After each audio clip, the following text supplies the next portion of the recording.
Fidelização de clientes. Se trazer clientes para dentro de casa tem os seus desafios, mantê-los dentro da organização e satisfeitos é também complexo. Ou pelo menos pode ser, caso você não conheça as técnicas certas. E para resolver, mitigar este desafio, hoje vamos falar neste vídeo sobre 3 técnicas de fidelização usadas, experienciadas e com resultados que aumentam a taxa de fidelização. Se a sua empresa está a viver desafios com a taxa de fidelização, está a perder clientes, então fique nesse vídeo até o fim, porque isso vai mudar o seu quadro, vai mudar para melhor assim que aplicar essas técnicas. Começamos? Antes de entrar a fundo no nosso tema, vocês já sabem, nós temos aqui a nossa cultura, a nossa tradição, que é inscrever-se no canal, caso ainda não seja inscrito, deixar o seu like, ativar o sino das notificações para receber anúncios sempre que saírem novos vídeos e compartilhar, porque não vale crescer sozinho, é batota. Vamos então começar no nosso tema, fidelização de clientes. O que é a fidelização de clientes? É o processo, é um conjunto de métodos, de técnicas que permite que o período, o tempo em que determinado cliente permanece a comprar na sua empresa seja o maior possível, ok? Importante mencionar o maior possível, porque estatisticamente os clientes tendem a procurar outros fornecedores, que não sejam apenas você, que não sejam apenas a empresa, bom? A sua empresa. Então é muito importante que se desenvolvam métodos. Por quê? Em especial em certos modelos de negócio, como é o caso das empresas que vendem para outras empresas, e mesmo até para empresas que vendem para pessoas individuais, o cliente vir uma vez e não mais voltar, até é bom. É bom no sentido de que sempre foi realizada uma compra. Isto é interessante. No entanto, se ele entrar no ciclo vicioso, se você tiver um conjunto de clientes que entram no ciclo vicioso, onde vêm, compram algo e não mais voltam, você está, como se diz na gíria, a deixar dinheiro na mesa. Por quê? Porque tendencialmente as pessoas e as empresas tendem a comprar mais vezes ou em maior quantidade monetária mesmo, de empresas com quem elas já tenham estabelecido uma relação de confiança. Sim, porque as pessoas compram de quem confiam. Portanto, a primeira compra que é realizada por um cliente geralmente não é a maior compra em termos financeiros que esse cliente vai fazer consigo, caso ele permaneça dentro da sua empresa como cliente ativo. Por isso, as técnicas de fidelização são extremamente importantes, porque é isso que vai garantir um maior lucro para a empresa. O cliente entra a comprar algo de 10 kwanzas, mas isso não é o pico que ele pode comprar. Você, inclusive, enquanto empresa, poderá ter mais produtos ou mais serviços que tenham um valor mais alto, um custo mais elevado, porque nós sabemos que está proporcional à entrega de valor, muitas vezes, nem sempre, mas muitas vezes sim. O que é que vai acontecer? Vai acontecer que este cliente que comprou algo de 10 kwanzas no início, na primeira vez, se você conseguir fidelizá-lo, ele vai depois comprar algo de 20, depois de 50, e depois de 100, e assim sucessivamente. Sem contar que ele ainda pode fazer compras recorrentes. Comprar o mesmo elemento de 10 kwanzas que ele comprou, comprar isso mais 50 vezes, comprar isso mais 30 vezes, mais 20 vezes. Percebeu?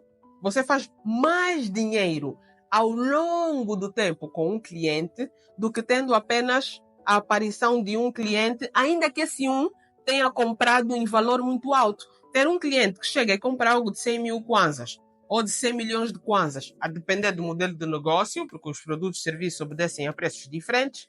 Se você tem um cliente que aparece comprar algo uma única vez de 100 milhões de kwanzas, mas tens um outro que compra algo de 20 milhões de kwanzas e repete esse 20 milhões de kwanzas 50, 60, 70 vezes ao longo de uma relação de 5, 6, 7 anos, no final, ao longo do tempo, você a empresa rende mais dinheiro com este comprador que pagou algo de 20 milhões e repete, do que com aquele que pagou de 100 milhões e nunca mais voltou.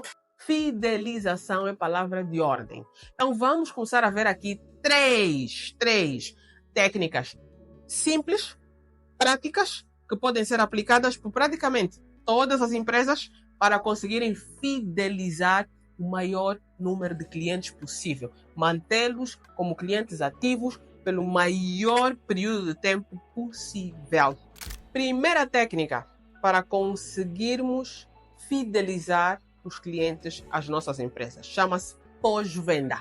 O pós-venda, amplamente negligenciado muitas vezes, inclusive nós temos aqui no canal um vídeo totalmente focado em pós-venda, ok?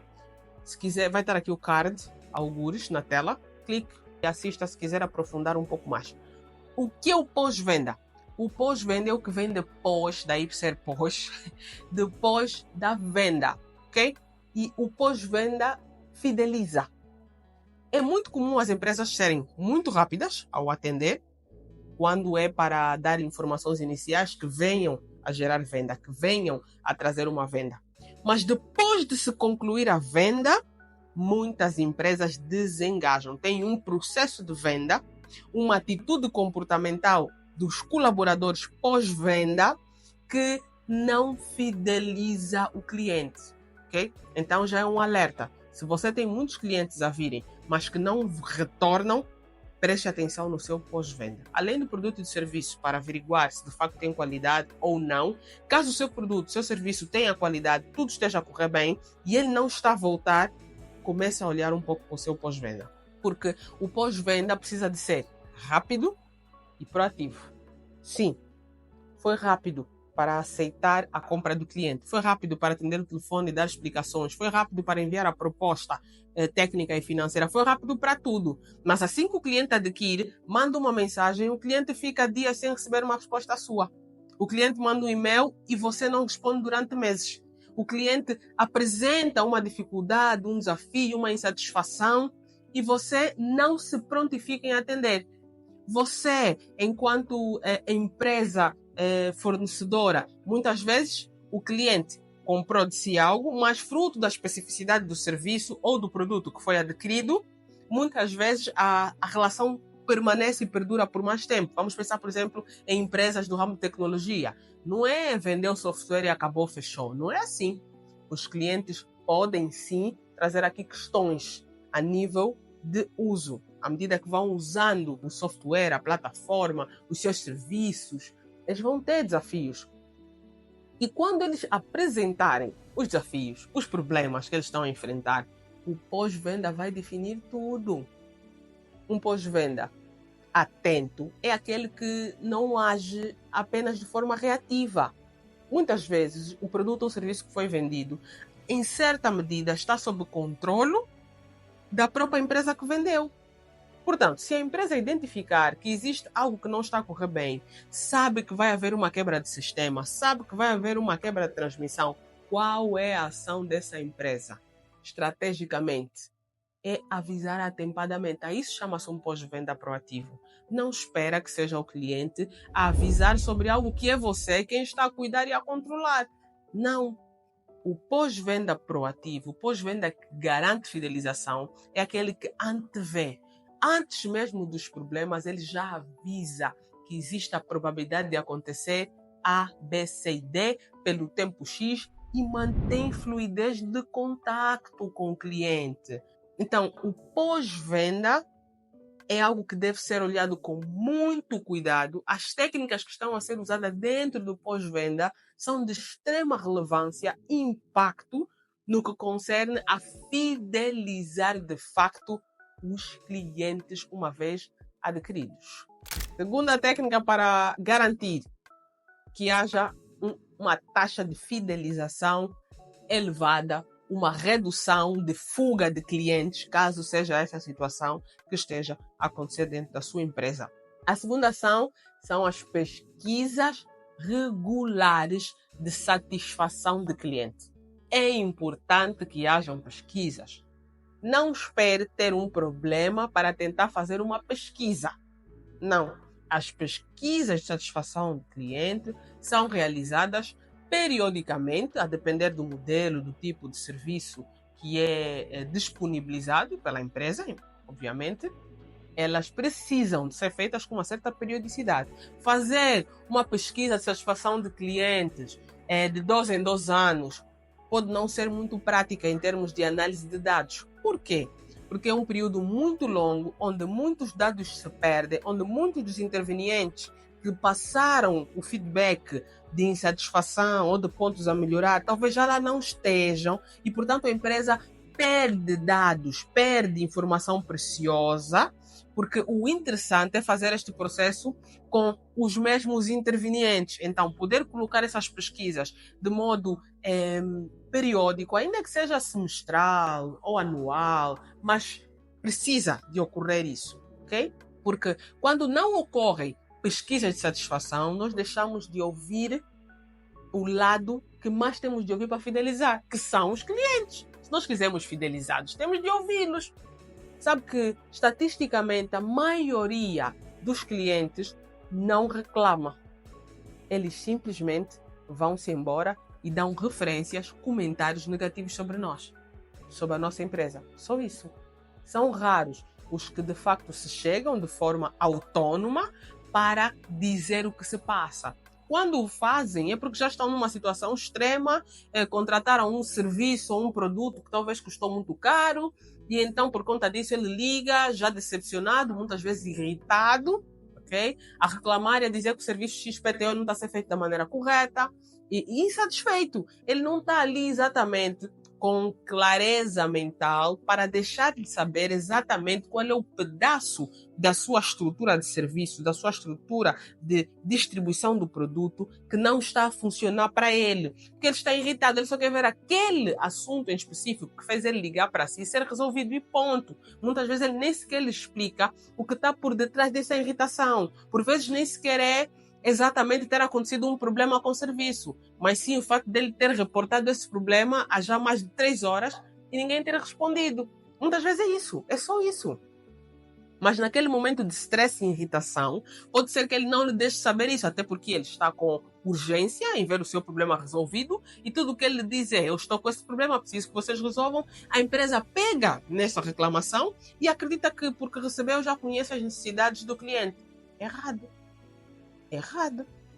É necessário que haja a ação proativa da própria empresa de fazer pesquisas de satisfação dos clientes, com os indicadores certos, fazer pesquisas que vão além de um simples Microsoft Forms ou Google Forms, com a escolha numa escala de 0 a 10 e simplesmente acabou e mais nada, eu já tenho o resultado, já sei o que é. Errado. Tem de ser uma pesquisa de satisfação com estrutura. Tem de ser uma pesquisa de satisfação que desde o início se mensura, se define quais são os KPIs a serem realmente medidos, quais são os KPIs que de facto a empresa tem condições, disponibilidade, estrutura, cultura para conseguir resolvê-los. Não adianta enviar uma pesquisa de satisfação ao cliente a fazer perguntas sobre elementos que a empresa não se propõe a resolver. Isso é só levantar uma poeira que depois nós não estaremos dispostos, interessados ou às vezes nem sequer capacitados para conseguir abaixar essa poeira. Quando se fazem pesquisas, a pessoa que participa da pesquisa está à espera que seja feito algo para melhoria, no sentido das questões que lhe foram feitas. É exatamente assim. E quando não acontece, nós perdemos estes clientes, ok? Eles passam então em descrédito, eles deixam de acreditar na empresa, pois sabem que a empresa faz perguntas, talvez só por questões de SG, talvez só por questões de conformidade ou por questões de sustentabilidade, o que for, está a cumprir algum parâmetro de qualidade, só isto, mas não quer de facto ver a melhoria do processo, ok? Se de facto a empresa quer criar com o cliente fidelização, o cliente precisa de sentir-se ouvido. Sentir-se ouvido vai além de perguntar o que você precisa. Passa por fornecer o que ele precisa, uma vez que ele nos deixa saber o que ele precisa. Okay? Então é muito importante que se saiba definir os parâmetros, saber a forma certa de fazer as questões, ok? Porque há formatos de perguntas que levam a empresa a envolver-se em situações desnecessárias, ok? É necessário o máximo do nível de automatização e de análise e tratamento de dados, ok? É necessário analisar o que realmente importa. Não é só analisar, não é só medir. Está a medir o quê e por quê, ok? Sem contar que quando se faz uma pesquisa de clima, nós geramos no cliente a mensagem clara de que nós nos preocupamos, de que nós estamos preocupados com o que ele pensa, nós temos interesse real nas necessidades dele, nós queremos e continuamos a buscar por excelência, não demos o contrato que estabelecemos com ele como garantido, nós queremos continuar esta relação ao máximo de tempo que for possível e para isso estamos dispostos a ouvir, a nos adaptar, a aceitar as chamadas críticas que são na verdade um conselho dado de borla por alguém que é especialista no seu serviço, no seu produto, porque ele usa. Ele sabe muito bem quais são os gaps do seu produto ou do seu serviço. Ouça, não perca essa oportunidade, ok? Procure fazer isso de forma regular. Existem, inclusive, pesquisas feitas à parte, ok? Ou seja, não a própria empresa fazer, porque às vezes ser o árbitro e também ser o jogador é complicado. Então, subcontrata os serviços de pesquisa de satisfação do cliente. A Salo faz serviços de pesquisa de satisfação do cliente, ok? Se estiver interessado, se a sua empresa tiver a querer melhorar a taxa de fidelização, se a sua empresa quiser, apesar de ter uma boa taxa de fidelização, passar a dar uma atenção ainda mais especial aos clientes, deixe uma mensagem aqui nos comentários. O nosso site está sempre por aqui e lá no site você pode preencher o formulário de contato e alguém da equipa com toda a satisfação vai entrar em contato consigo. É muito, muito importante que se quer fidelizar, nós cuidemos. Para fidelizar, precisamos de cuidar. Está estritamente ligado. Não é vendeu e acabou. Continue a cuidar. Terceira técnica de fidelização envolve os prêmios ou bonificações. O que seria isso? E entenda, por prêmios e bonificações não apenas questões monetárias, ok? Existem formas de agradar os nossos clientes com algo que possa ser uma prenda que não despendam tanto assim dos cofres financeiros da própria empresa. Por exemplo, é muito frequente as empresas oferecerem aos seus clientes agendas, canetas e outros elementos com o logotipo da empresa. E acreditam as empresas estarem a oferecer prendas que estão a maravilhar os seus clientes. Tenho aqui umas notícias para lhe dar. Sendo que é um cliente que já está consigo há algum tempo, provavelmente você já lhe ofereceu essa agenda algumas vezes. E ele já está acostumado com essas suas agendas. Mas você não precisa deixar de oferecer agendas, você pode customizar um pouco mais a sua agenda. Pense, se você vai oferecer a sua agenda a um diretor-geral, a um diretor ou a algum técnico que seja peça-chave na estrutura e na forma como o negócio está desenvolvido, em vez de simplesmente oferecer uma agenda, por que não coloca o nome desta pessoa na agenda?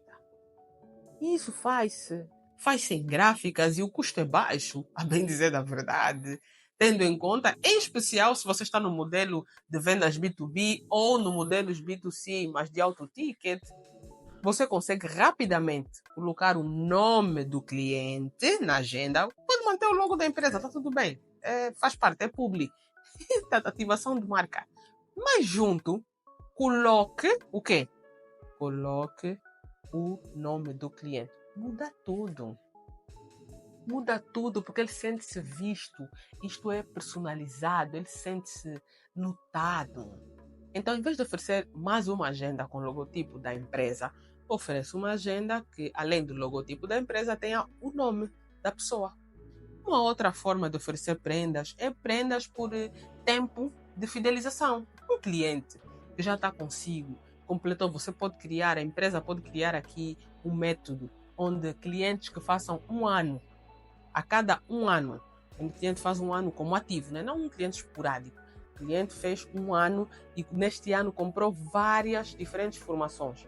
Então, este cliente, você pode oferecer-lhe algo. Você pode dizer que o serviço X ou o serviço B vai ser ofertado como símbolo ou que vai ser disponibilizado por 50% do preço abaixo para poder facilitar. São formas de agradarmos os nossos clientes de premiarmos, de ofertarmos aos nossos clientes coisas que tenham valor e significado e impacto no negócio. Okay? Porque quando eu estou a oferecer um serviço com 50% abaixo do preço, tem impacto no negócio. Porque se eu sou uma fornecedora frequente, fidelizada, eles estão sempre a comprar serviços e produtos da empresa onde eu trabalho. Significa que essa empresa está a agregar para o negócio deles. Então, eu disponibilizar um desses serviços que tanto agrega para o negócio deles, com uma redução de preço, porque já são clientes que estão com a empresa há 3 anos, 5 anos, 10 anos, ok? Faça isso. A empresa que faz isso mostra ao cliente que valoriza. E quem não gosta de receber uma oferta, quem não gosta de receber uma prenda, isso fideliza, isso faz o cliente sentir-se valorizado. O cliente consegue notar que a empresa está de facto preocupada com ele e quer mantê-lo satisfeito durante esse período onde ele é um cliente ativo, ok? Então é muito importante que não apenas se ofereça o básico, mais do mesmo, como já tem sido. Avaliem cuidadosamente, a empresa obviamente precisa de avaliar cuidadosamente quais são os serviços que podem ser fornecidos, mas até não forneça um serviço que não tenha valor agregado para o negócio do cliente, só para dizer que oferecemos isso. Nós bem sabemos como é desconfortável quando se nos oferecem coisas que não são coisas interessantes e sentimos que a empresa só está a oferecer porque é exatamente o que tem pouco ou nenhum valor. Faça isso, ok? Nós não queremos receber prendas com pouco ou nenhum valor. Nós queremos receber uma prenda que nos transmita que a pessoa que está do outro lado a oferecer-nos a prenda tira um tempo para pensar sobre nós, para procurar aquilo que de facto nos agrada, ok? Use inclusive a própria base de dados, porque um cliente que já trabalha com a empresa há muitos anos tem dados. Você já sabe muito sobre aquele cliente, sobre as necessidades do cliente, sobre as necessidades do stakeholder, que são as pessoas que interagem consigo daquela empresa. Você já sabe muito, sabe demais para conseguir continuar a tratar os clientes com tanto desconhecimento. Não faça isso.